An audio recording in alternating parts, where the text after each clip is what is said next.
বেশ ভালোই লাগছে বাজারে ঘুরতে বল। টিপ টিপ বৃষ্টির মধ্যে ছাতা নিয়ে এই ভরা বর্ষার বিকালে গ্রামের বাজারের একটা আলাদাই সৌন্দর্য আছে। কি যে সৌন্দর্য দেখতে পাচ্ছিস আমি তো বুঝতে পারছি না। চারিদিকে শুধু গরিব ছোট লোকদের ভিড়।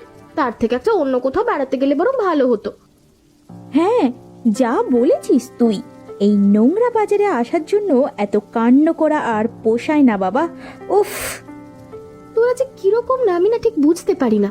এত কাণ্ড করে বাবাদের অনুমতি নিয়ে এদিকে এলাম, আর তোরা বলছিস যে জায়গাটা খারাপ। আসলে তোরা গ্রামের মর্মই বুঝিস না। হ্যাঁ হ্যাঁ থাক বাবা, তুই বুঝিস। দেখ দেখ কি সুন্দর গন্ধ বেরোচ্ছে। আর তোরা বলছিস গ্রামের বাজারে কিছু নেই। কেন, দেখতে পাচ্ছিস না ওই ছেলেটার মাছের কালিয়ার দোকানে কত লোক ভিড় করেছে? নিশ্চয়ই খুব সুন্দর বানায়। দেখ রে নিশা, আমাদের রাধিকা আবার গ্রামের গরিব দোকানদারদের প্রতি টান অনুভব করছে। ছি ছি, এমন অধঃপতন তো তোর হবে আমি জানতাম না। তুই জমিদার বাড়ির মেয়ে, তোর বাড়িতে কত দামি দামি খাবার তোর জন্য কিনা অপেক্ষা করছে, আর তুই কিনা এসে এই ভিখারিদের মতো রুই কাতলার সুনাম করছিস। কেন রে, খারাপটা কি করেছি আমি? না না, চল চল, এখানে এসব ছোট লোকদের মধ্যে আমাদের থাকা উচিত নয়। হ্যাঁ, এদের সাথে বেশি মেলামেশা করলে আমাদের ইজ্জত যাবে, আর ওরা আমাদের মাথায় উঠে বসবে। আজকে আপনার দোকানে লোক কম দেখছি। আরে আপনি জমিদার বাবুর মেয়ে না? আপনি এখানে কি মনে করে? হ্যাঁ মানে বেশিরভাগ লোক খেয়ে চলে গেছে, শুধু অল্প একটু বেঁচে আছে। দোকান বন্ধ করবার সময় হয়ে গেল তো তাই। অসময় আপনাকে এসে বিরক্ত করলাম হয়তো। আসলে আমি অনেক দিন ধরেই আপনার দোকান দেখছি। আমাকে আপনার রুই মাছের কালিয়াটা একটু খাওয়াবেন? এ কি কথা, এ তো আমার সৌভাগ্য। কিন্তু সত্যি কথা বলতে কি, আপনার মতো জমিদার বাড়ির মেয়ের আমাদের মতো গরিব সাধারণ মানুষের দোকানে আসা ঠিক নয়। 5 লোকে হয়তো 5 কথা বলতে পারে, আর তাছাড়া আপনার বাবা জানলে তিনি কি বলবেন? দেখুন, আমি কারোর কথা শুনি না। আর আমি মনে করি মানুষের মনুষ্যত্ব লুকিয়ে থাকে তার মনের ভিতরে এবং তার কাজে। আমি আপনার রুই মাছের কালিয়ার নাম শুনেছি। সেদিন বাজারে আমি বন্ধুদের সাথে এসে দেখেছি প্রচন্ড পরিমাণে আপনার দোকানে ভিড় হয়, আর কত লোক আপনার কাছ থেকে আনন্দ করে খায়। তারা যদি খেয়ে খুশি হতে পারে, আমি কেন হব না? দেখুন, আপনাকে আমার খাওয়াতে কোনো অসুবিধা নেই, শুধু আপনি যদি কোনো ঝামেলায় না পড়েন তাহলেই হলো। আপনাকে অত চিন্তা করতে হবে না, আপনি আমাকে খাওয়ান তো। আচ্ছা আচ্ছা আচ্ছা, খেয়ে দেখুন। হ্যাঁ, বাহ, উরে বাস, অসম্ভব সুন্দর। সত্যি সত্যি লোকে তো দেখছে ভুল বলে না। আপনার রান্নার হাতের গুণ একদিন জগৎ বিখ্যাত হবে। সব আপনাদের দয়াতেই চলছে। ঠিক আছে, আপনার কাছে খেয়ে আমার মন আজ ভরে গেছে। মনে হচ্ছে এমন সুন্দর খাবার আমি নিজের বাড়িতেও খাইনি। সেখানে 1000টা খাবার জিনিস থাকলেও আপনারই একমাত্র কালিয়ার সামনে সব ফিকে। ঠিক আছে, আমি চলি, আবার দেখা হবে। বিটুদা আছো, একটু বাইরে আসবে? এগে তোমরা আমার কাছে। একটু কথা আছে বিট্টুদা তোমার সাথে। সেই জন্যই তো তোমার গোপন ডেরা এলাম গো, কাউকে বলবে না কিন্তু। হ্যাঁ সে বুঝতে পেরেছি, কোনো দরকার না থাকলে কেউ আমার কাছে আসে না। তো ঠিক আছে, আমি কাউকে বলবো না, তোমরা ভেতরে এসো। আমরা একটা খুব সমস্যার মধ্যে আছি গো বিট্টুদা। তোমরা এত বড় বাড়ির মেয়ে হয়ে কি সমস্যার মধ্যে আছো, যে সমস্যা আমার মতো একজন সাধারণ গ্রামের ছেলে সমাধান করতে পারে? এই সমস্যার সমাধান একমাত্র তুমি করতে পারবে, সেজন্যই তোমার কাছে এসেছি। দেখো বিট্টুদা, আমাদের একমাত্র বান্ধবী জমিদার বাবুর মেয়ে রাধিকা, ও বেহাত হয়ে যাচ্ছে। ওই বাজারে রুই মাছের কালিয়াওয়ালা ছেলেটা ওকে যে কি জাদু করেছে আমরা জানি না। গতকাল গিয়ে রাধিকা ওকে একটা গোলাপও দিয়ে এসেছে। ওরে সালা, এ তো হেব্বি বাওয়াল মাইরিয়া। জমিদারের মেয়েকে কিনা পটিয়ে নিয়েছে বাজারের হোটেল। ওয়া রে ওয়া, একে কপাল কোত্থেকে মানে কোত্থেকে কজন পায়। উফ, এটা হাসি মজা করার সময় নয় গো। কি করে কি হয়েছে আমরা জানি না, কিন্তু আমাদের বান্ধবীকে বাঁচানোর দায়িত্ব আমাদের। তাই তোমাকে কিছু একটা ব্যবস্থা করতেই হবে। কিন্তু আমি তো এমনি এমনি কাজ করবো না মামনিরা। যথেষ্ট টাকা দেবো আমরা, তার সঙ্গে ওই দেশি মদের বদলে কলকাতা থেকে দামি মদ আনিয়ে দেবো তোমাকে। চলবে তো? চলবে কি বলছো মামনিরা? দৌড়াবে দৌড়াবে, তবে কথার নড়চড় যেন না হয়। ওই মোহনের উপরে রাগ আমার অনেক দিনের ছিল, তোমরা চিন্তা করো না। ভাগ্যিস এতদিনে মারিনি, সেজন্য তোমরা আজকে এসেছো ওকে মারবার জন্য টাকা দিতে। দেবো না, একদিন ঠিক উড়িয়ে দেবো সুযোগ বুঝে। আরে হ্যাঁ, মনে রাখো, ওকে সারাতে পারলে শুধু টাকা আর মদ নয়, রাধিকার প্রতি তোমার রাস্তাটাও পরিষ্কার হবে। এই না হলে খেলা খেলা জমে গেছে গুরু, জমে গেছে। আরে মোহন চিয়াদু, ভালোই মাল ছাপছো রুই কাতলা মারিয়ে। কি হচ্ছে বিট্টুদা, সকাল সকাল বিরক্ত করতে এলে কেন? দেখছো তো শান্ত মাথায় দোকানটা খুলছি, এখন বিরক্ত না করলেই নয়। ভাই এ তো নেকা সাজিস রে, বলি ভালোই তো হাত মেরেছো গুরু। কি উল্টো পাল্টা বলছো কি তোমরা? হাত মেরেছি মানে কি? আরে তো আমার ঘাসে মুখ দিয়ে চলে রে বেটা, লুকিয়ে লুকিয়ে গুড় খাচ্ছ, বলছো আমি তো চুরি করিনি মামা। শোনো ভাই, আমাদের কানে খবর এসেছে তুই জমিদারের বাড়ির মেয়েকে ফাঁদে ফেলেছিস। তোর মতো গরিব নচ্ছাড়ের এত সুযোগ হলো কি করে, সাহস হলো কি করে? সালা সুযোগটাই কে দিল? পেটের ভেতর হালকা করে চাকুটা চালিয়ে দেবো নাকি গুরু? দেখবে বাপ বাপ করে সব কথা বেরিয়ে আসবে মুখ দিয়ে।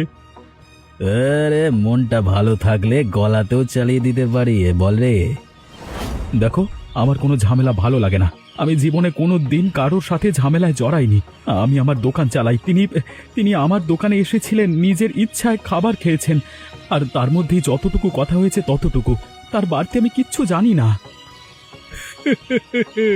চল্লি কে পিছে ক্যা হে মামা? এ সালা বাঘ, তুই আমাকে শেখাতে আসবি খেলা কাকে বলে? শোন, হাঁটুর বয়স থেকে এসব খেলা খেলে বড় হয়ে গেলাম, আমাকে শেখাতে আসিস না। কে আছিস? দোকানের জিনিসপত্রগুলো ভেবেল। আরে আরে কি করছো তোমরা? আমি সত্যি বলছি, আমি কিচ্ছু জানি না। আমার জিনিসপত্র এরকম ভাবে ভাঙচুর করছো কেন? কালিয়া মারাচ্ছে, কালিয়া মার সালাকে মার। দেখ দেখ তোর সাধের কালিয়ার অবস্থা দেখ। এখন রাজকুমারীকে বল যা এই কালিয়া রাস্তা থেকে তুলে খেতে খাবে তোর জন্য, কিন্তু তোকে এক্ষুনি চাটাতে পারি রাস্তায় ফেলে, বুঝলি? একটা কথা কান খুলে শুনে রাখ, যদি বাঁচতে চাস তাহলে বাজারের মুখ দেখাবি না, নাহলে এই যে কালিয়া রাস্তায় পড়ে আছে এর সাথে পড়ে থাকবে তোর লাশ। কুচি কুচি করে কেটে রেখে দেবো তাকে।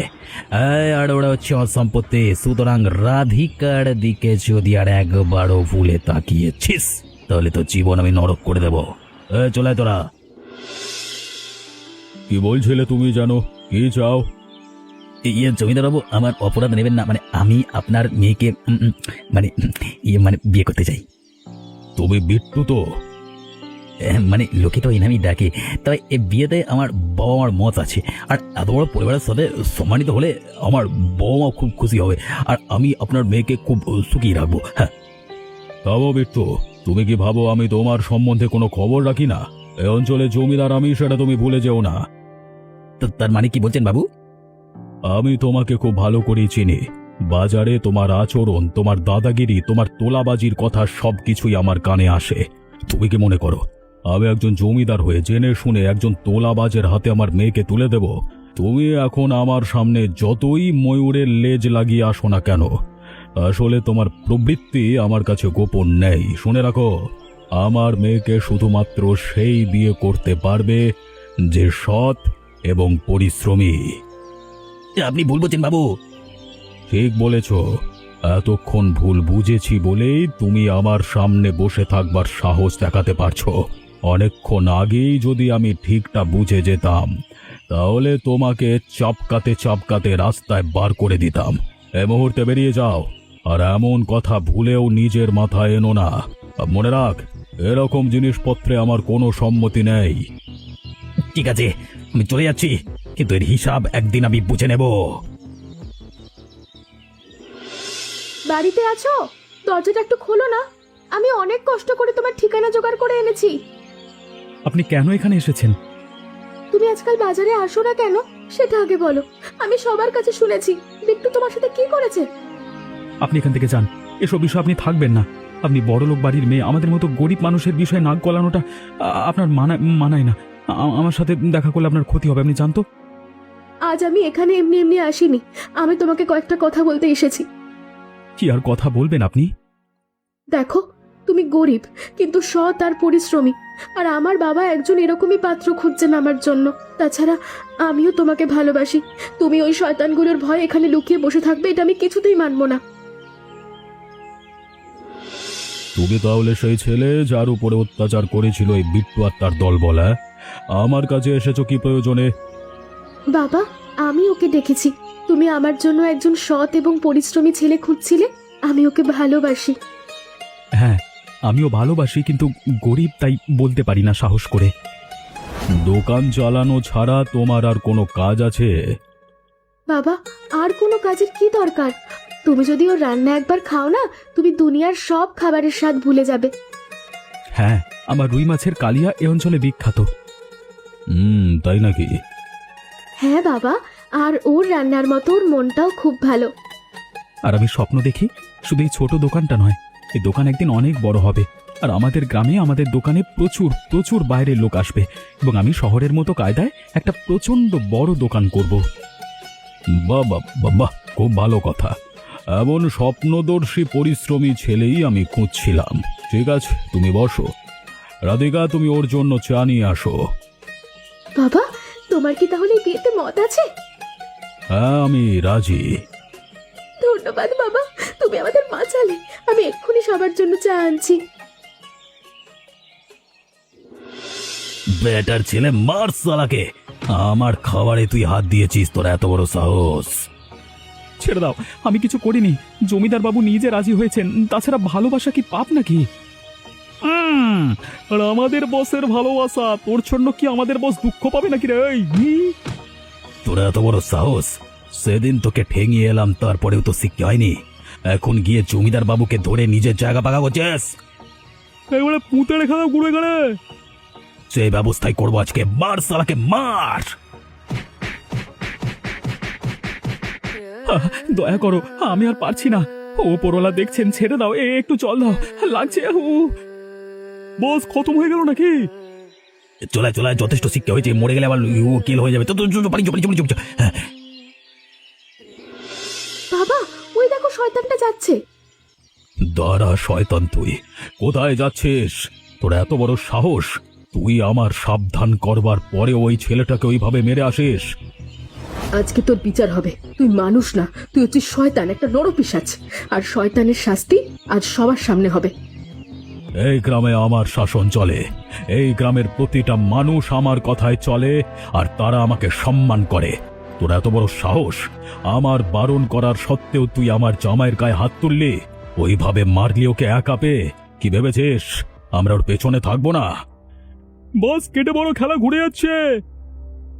বাবু, এর বিচার চাই।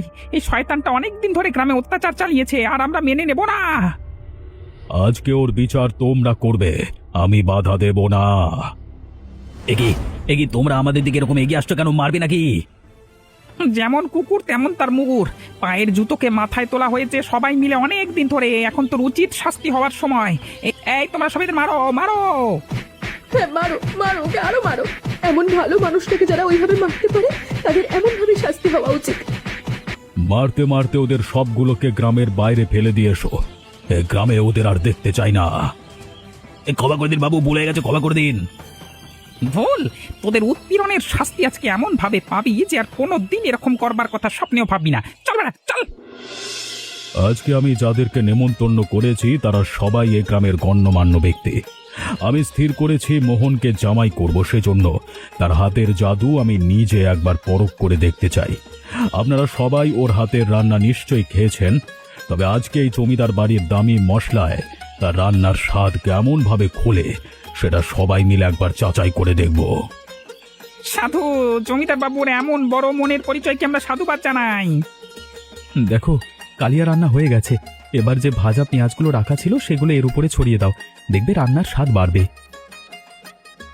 এবার কি আমরা সবাইকে খেতে দিতে পারবো? হ্যাঁ মা, সবাইকে খেতে দাও। আহা, অসাধারণ! এই এমন রান্না খাওয়ার জন্য আমরা এই গ্রামে বারবার জন্মাতে রাজি আছি ভাই। এই জমিদার বাবু, আপনি ভাগ্যবান। হ্যাঁ, এমন রাঁধুনি সবার কপালে জোটেনি। হ্যাঁ। আরে মোহন, অসাধারণ রান্না করেছো তুমি। তুমি আজকে আমার মন জিতে নিয়েছো। আমি এখন থেকে গর্ব করে বলতে পারি যে আমি মানুষ চিনতে ভুল করি না, আর আমার মেয়েও করেনি। আমি সঠিক মানুষকে পছন্দ করেছি। আপনারা সবাই মিলে একটা বিয়ের দিন স্থির করে আমাকে জানান। আমি খুব তাড়াতাড়ি এ বিয়ে দিতে চাই। তোরা জানিস আমি তোদের কেন ডেকেছি? না মানে কেন রে, কিছু হয়েছে? আরে তোর বিয়ের নেমন্তন্ন করতে ডেকেছিস বোধ হয়। আমার বিয়ে উপলক্ষে তোদের এই গ্রাম থেকে তাড়ানোর জন্য ডেকেছি। ওই শয়তান বিট্টুকে যেমন মারতে মারতে তাড়ানো হলো, তোদেরকেও সেরকম ভাবে তাড়ানো উচিত ছিল, কিন্তু তোরা যেহেতু আমার বন্ধু তাই সেই সম্মানটুকু তোদের বজায় রাখলাম। কি বলছিসটা কি তুই? একদম ঠিক কথা বলছি। যাওয়ার সময় বিট্টু সব কথা স্বীকার করেছে। তোরা দুজন ওকে গোলাপের কথা জানিয়েছিস আর মোহনকে মারার জন্য উস্কানি দিয়েছিলিস, আর শুধু সেখানেই থেমে থাকিসনি, আমার পিছনে লেলিয়ে দিয়েছিলিস। আমাদের কথা তো শোন, আমরা ভেবেছিলাম তোর ক্ষতি হবে তাই বাঁচাতে চেয়েছিলাম তোকে। অনেক বাঁচিয়েছিস, আর বাঁচাতে হবে না। রাধিকা, আমাদের আরেকটা সুযোগ দে। আমাদের ক্ষমা করে দে, আমরা হাত জোড়ো করছি, ক্ষমা করে দে। এই মুহূর্তে তোরা আমার জীবন থেকে দূর হয়ে যা। যদি এই মুহূর্তে তোরা এখান থেকে চলে না যাস তাহলে আমি কিন্তু দারোয়ান ডেকে তোদের তাড়াতে বাধ্য হব। চলে যা বলছি। আহা মোহন, তুমি আজকে সত্যি গ্রামের মুখ উজ্জ্বল করলে ভাই গো। সততা দিয়ে জমিদার বাবুর জামাই যদি না হতে পারতে তাহলে হয়তো কোনো দিন তোমার এই এত বড় দোকান করবার স্বপ্ন সফল হতো না। অবশ্য তুমি যোগ্য তাই তুমি এত বড় সম্মান পেয়েছো। এসব কিছু হয়েছে আপনাদের ভালোবাসায়। আপনারা প্রথম থেকে আমাকে এত ভালোবেসেছেন বলেই আজকে আমি এত বড় দোকান করে গ্রামের মুখ উজ্জ্বল করতে পেরেছি। আজ নতুন দোকানের আনন্দে আপনাদের সবার জন্য ভুরি ভোজ। বাহ বাহ বাহ বাহ। তাছাড়া আজকেও তো বৃষ্টি আসছে, বর্ষায় রুই মাছের কালিয়া একেবারে জমে যাবে। দাও দাও, সবাইকে খেতে দাও। এই কথা দূর দূর গ্রামে এর মধ্যে ছড়িয়ে পড়তে শুরু করেছে। অনেক দূর থেকে লোক আসবে তোমাদের এখানে, তার আগে আমরা খেয়ে ফেলি তাড়াতাড়ি। সবাইকে খেতে দাও রাধিকা। আজকে আমারও স্বপ্ন পূরণের দিন। ছোটবেলা থেকে বাবা শিক্ষা দিয়েছিলেন কোনো কাজকে ছোট না করে দেখতে, আর সেই শিক্ষা মাথায় নিয়ে আমি আজ এত বড় দোকানের কাজ শিখতে পেরেছি। সেই জন্য আপনাদের সবাইকে ধন্যবাদ। আপনারা খেতে বসুন দয়া করে। আসুন আসুন।